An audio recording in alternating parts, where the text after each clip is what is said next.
If you've ever had a relationship with a dismissive avoidant, you know how that ends in your heartbreak. Now, it's important to not go through that again. So here are the top 3 red flags to look out for that indicate that the person you're dating is likely a dismissive avoidant. Let's get into it. The first red flag, hyper-independence. Fiercely independent. They may even advertise this one on their dating profile. And this is a red flag that often is mistaken for a green flag. Yes, if you are a healthy, independent, autonomous adult, you should be an independent person. Absolutely, that is a good thing. The thing is, a secure person doesn't feel the need to advertise their independence. It should be a given. You should be able to function on your own, pay your own bills. However, it is the insecure avoidant that feels the need to assert their independence because one of their core fears is losing their independence in a relationship to somebody who's ultimately going to abandon and reject them. This goes back to childhood. This is a person whose emotional needs were not met as a child by their parents or caretakers. So they learned they can only rely on themselves for their own emotional needs. That creates a sense of independence. Often, they also experienced a parent that was excessively controlling and smothering, a parent that relied on them for the parent's emotional regulation. That's actually a form of emotional neglect as well, because the child's emotional needs aren't getting met. Instead, they're getting smothered by the parent and having to cater to them. So they learn to associate an intimate relationship with losing their independence. So when they make a big stink or a big to-do about how independent they are, they're probably a dismissive avoidant. Let's get into number 2. Number 2 is the constant mixed signals, the hot and cold. One day they're texting you up a storm. The next they're very distant.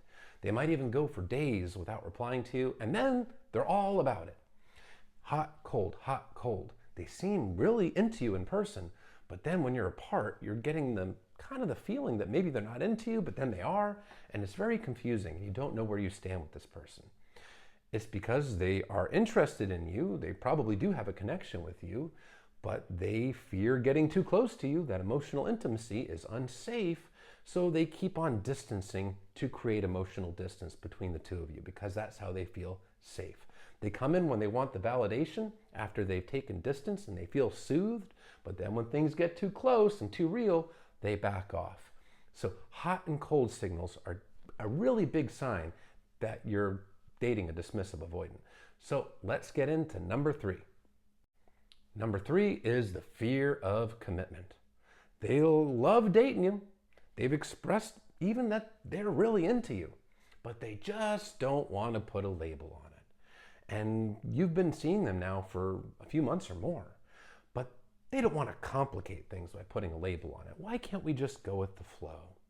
I don't believe in commitment labels, things like that. Well, what they're really telling you is that they fear commitment because they fear emotional intimacy because they associate it with abandonment. They learned as a child that if you rely on someone for your emotional needs, you're going to get disappointed, rejected, and perhaps even emotionally or physically abandoned. So they learn to associate commitment with abandonment.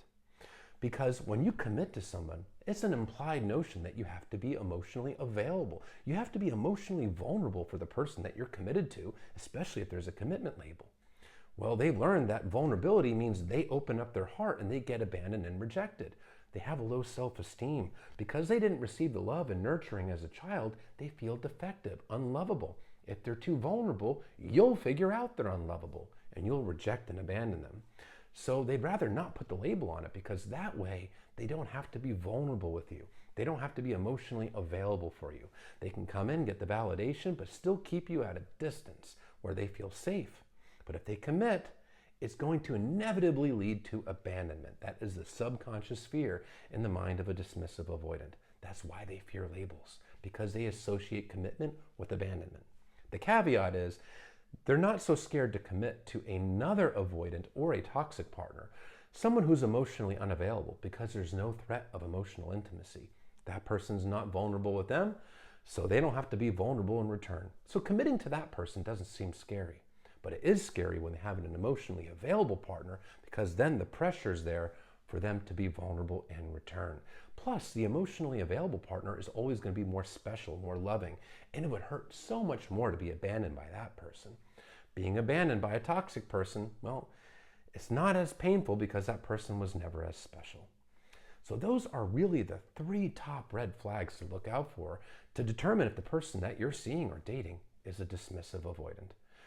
If they are, recognize that this person is likely emotionally unavailable. If they're not working on themselves, if they're not in therapy, if they're not taking accountability, it's a very high likelihood that this relationship is really not leading to the place you want it to go, and it very well could end in heartbreak.